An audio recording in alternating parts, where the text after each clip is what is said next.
Bismillahirrahmanirrahim. Assalamualaikum warahmatullahi wabarakatuh. Alhamdulillah, pemirsa, saya Muhammad Lutfi Khairuddin kembali menyapa pemirsa. Saat ini saya berada di halaman Masjid Nasional Al-Akbar di kota Surabaya.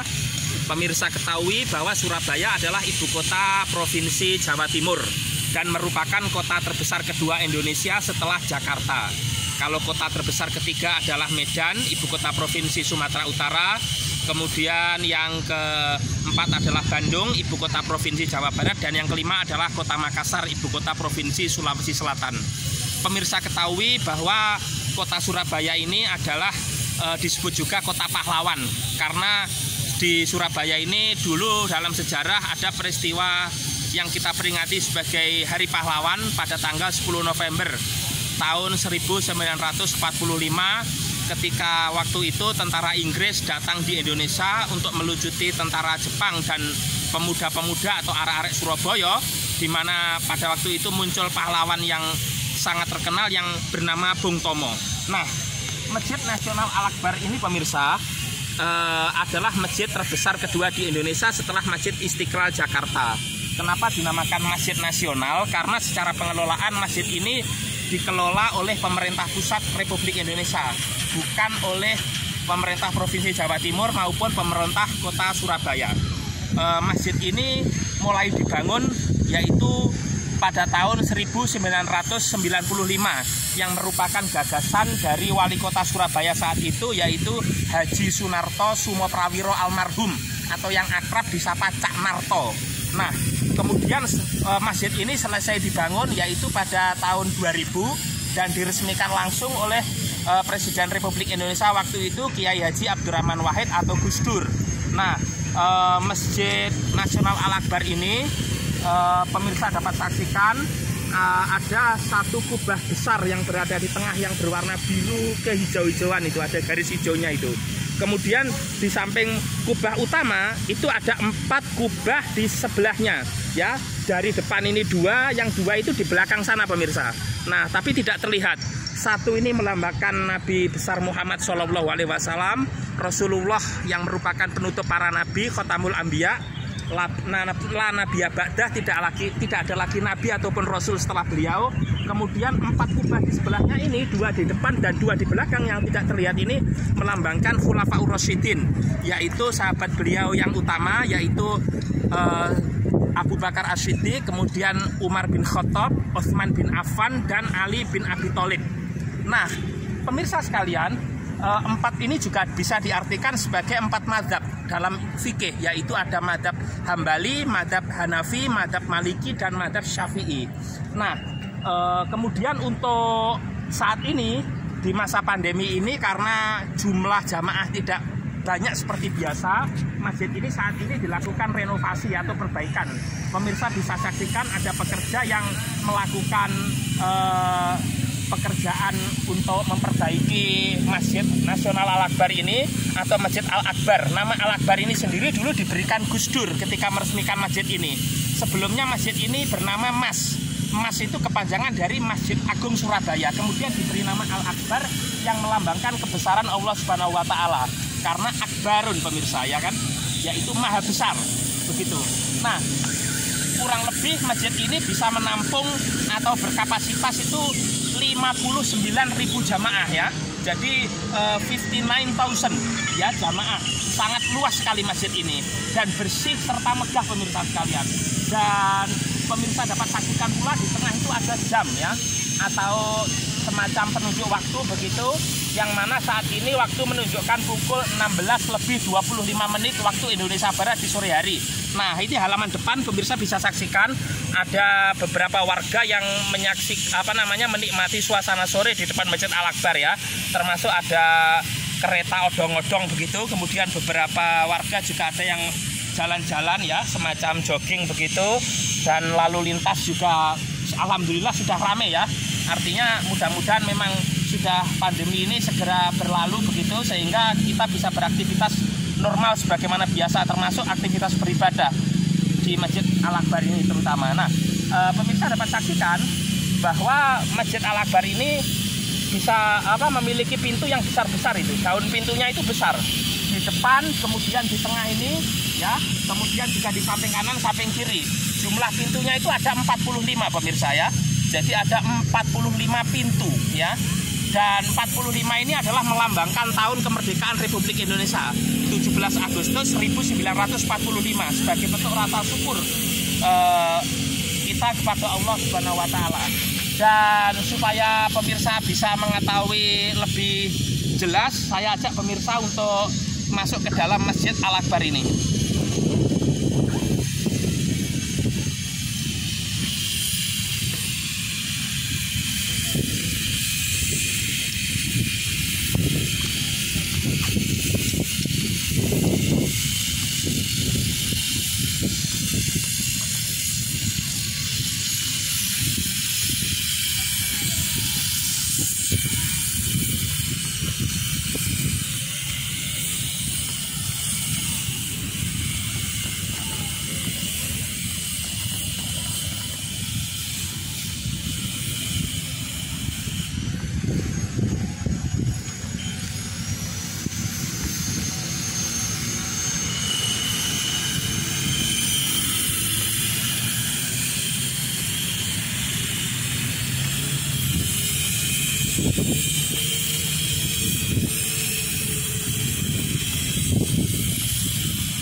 Pemirsa bisa saksikan ini adalah tempat wudhu ya untuk pria, dan kemudian tadi di sana untuk wanita. Saat ini mengalami renovasi, tampak pekerja yang sedang melakukan perbaikan ya, termasuk di tempat wudhu ini pemirsa. Tempat wudhu yang sangat luas sekali di bawah, tapi mohon maaf saya tidak bisa melihat karena masih dalam proses perbaikan. Dan pemirsa dapat saksikan ini adalah menara Masjid Nasional Al-Akbar yang memiliki ketinggian 99 meter, di mana angka 99 ini adalah melambangkan Asmaul Husna atau jumlah nama-nama Allah yang kita kenal itu.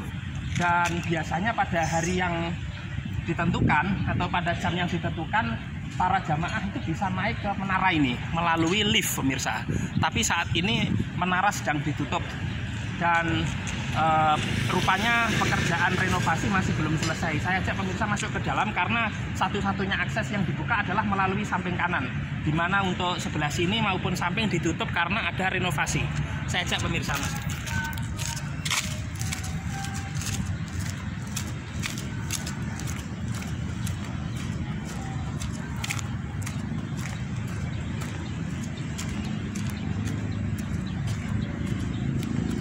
Saya beritahukan kepada pemirsa bahwa akses masuk kendaraan ke Masjid Al-Akbar adalah melalui pintu samping kanan ini pemirsa. Kalau dari arah depan yaitu pemirsa masuk dari Jalan Ayani Surabaya, Jalan Ahmad Yani, jalan protokol di masuk kota Surabaya dari Sidoarjo itu. Nah, sebelah kanan sini pintu masuknya, dan parkirnya di sini baik kendaraan roda 4 maupun roda 2 maupun roda-roda lebih pemirsa. Nah, dan di belakang masjid ini yaitu ada jalan tol ya.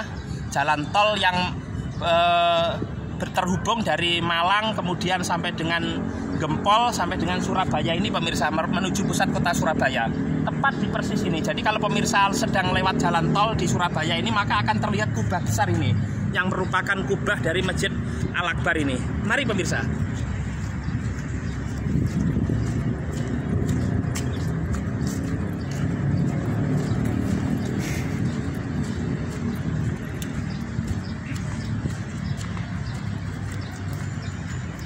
Ada pintu As-Sofa sama Al-Marwah, di mana As-Sofa dan Al-Marwah ini adalah nama bukit ketika jemaah haji melakukan rukun haji, yaitu bersa'i, yaitu berlari-lari kecil dari Bukit Sofa di Bukit Marwah, di sebelahnya Masjidil Haram, yang mana syariat ini sesuai dengan ketika Siti Hajar atau istrinya Nabi Ibrahim mencari minum buat anaknya Nabi Ismail, ya, berlari-lari kecil dari Sofa ke Marwah, ini dibuat nama ini. Yang ketika itu kemudian Nabi Ismail kakinya memancarkan air yang dinamakan sumur Zam-Zam itu, pemirsa.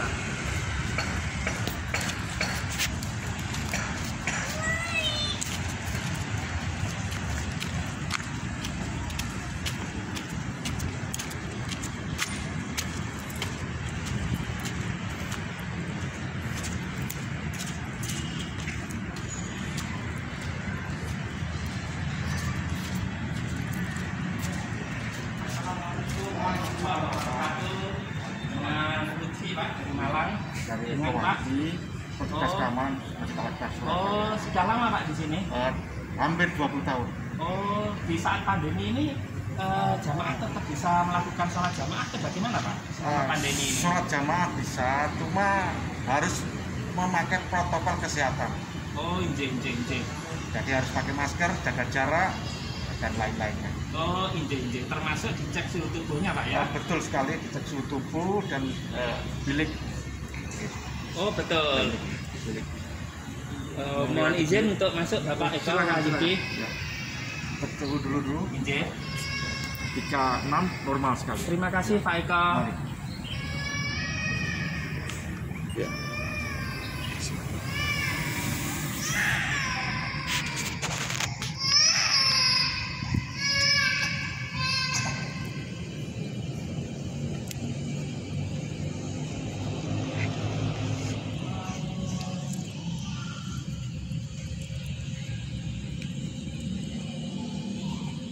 Sangat megah sekali pemirsa.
Pemirsa, seperti yang saya sampaikan tadi bahwa jumlah pintu di Masjid Al-Akbar adalah 45. Ini ada nomornya. Ya. Kalau dalam bahasa Inggris yaitu 45. Kemudian dalam bahasa Arab yaitu khamsah wa arbaun atau khamsah wa arba'in. Nah, ini masjid ini tidak hanya lantai 1 pemirsa, ada lantai 2. Itu kalau naik ke lantai 2 biasanya bisa diakses di depan melalui eskalator atau tangga berjalan seperti di mal-mal itu. Luar biasa megah. Nah, ini adalah sisi kiri dari Masjid Nasional Al-Akbar. Bisa kelihatan jalan tol itu di luar pemirsa. Oke, saya ajak ke tengah pemirsa. Ini karena pandemi diatur softnya pemirsa. Diperlihatkan ada tanda jamaah di sini. Jadi softnya biasanya kalau normal itu kan harus dirapatkan ya, atau supaya lurus juga. Ini justru direnggangkan ini dan diberi stiker di sini soft jamaah ya. Soft itu baris. Ini luar biasa bagus Al-Quran pemirsa. Bagi Anda yang mau membaca Al-Quran, di sini disediakan Al-Quranul Karim, kitab suci Al-Quran yang tertata sangat rapi sekali. Nah,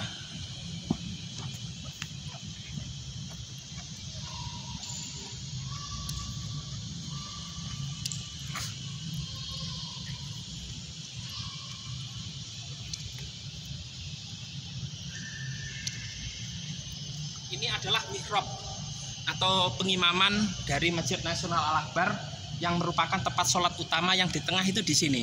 Sebagaimana yang tadi saya sampaikan bahwa masjid ini berkapasitas kurang lebih 59.000 jamaah. Dan pada momen sholat Hari Raya Idul Fitri misalnya atau Hari Raya Idul Adha, tak jarang masjid ini dihadiri oleh tokoh-tokoh yang melaksanakan sholat di masjid ini, termasuk adalah para pejabat pemerintahan. Kalau di Provinsi Jawa Timur ada Gubernur Jawa Timur, bahkan Presiden Republik Indonesia beberapa kali juga melakukan sholat di Masjid Nasional Al-Akbar ini, tidak hanya di Masjid Istiqlal di Jakarta pemirsa. Dan seperti yang saya jelaskan tadi, masjid ini mulai dibangun tahun 1995 pada masa wali kota Cak Narto atau Haji Sunarto Sumo Prawiro almarhum, dan selesai pada masa pemerintahan wali kota Bapak Bambang Dwi Hartono atau Bambang DH, dan diresmikan penggunaannya oleh Presiden Abdurrahman Wahid atau Gus Dur tahun 2000. Sebelumnya bernama MAS Masjid Agung Surabaya, kemudian diberi nama Masjid Al-Akbar. Nah, jadi softnya di depan sini biasanya Presiden, para pejabat pemirsa, apakah itu Pangdam 5 Brawijaya, Kapolda Jawa Timur, itu di sini biasanya ya, sholat Idul Fitri maupun sholat Idul Adha. Nah, kemudian juga ketika peletakan batu pertama, Masjid Al-Akbar ini dilakukan oleh mantan Wakil Presiden Republik Indonesia yang merupakan orang Surabaya, yaitu Wakil Presiden pada masa Presiden Soeharto, yaitu Bapak Jenderal TNI Purnawirawan Tri Sutresno.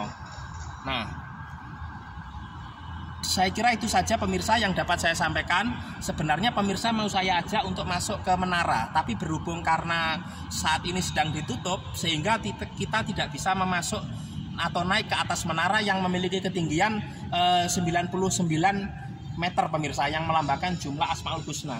Dan juga alhamdulillah saat ini sudah mulai normal aktivitas di masjid ini. Dan kalau subuh biasanya ba'da sholat subuh maupun ba'da sholat maghrib, setelah sholat maghrib di sini ada kajian rutin, kajian keislaman maupun kajian kebangsaan yang diisi bergilir oleh para tokoh. Masjid ini sangat bersih sekali pemirsa, sehingga para jamaah yang melakukan sujud sangat nyaman sekali karena pandemi, sehingga tidak dipasang karpet maupun sajadah yang biasanya karpet sajadahnya sangat bagus sekali, sangat tebal. Namun saat ini hanya dengan lantai, namun karena masjid ini bersih, tidak mengurangi kekhusyuan, kenyamanan jamaah, terutama ketika sujud pemirsa.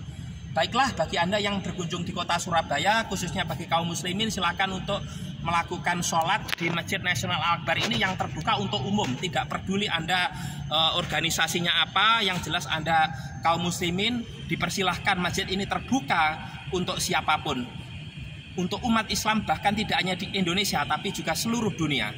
Kurang lebihnya mohon maaf, mudah-mudahan bermanfaat. Ihdinas siratal mustaqim. Wassalamualaikum warahmatullahi wabarakatuh.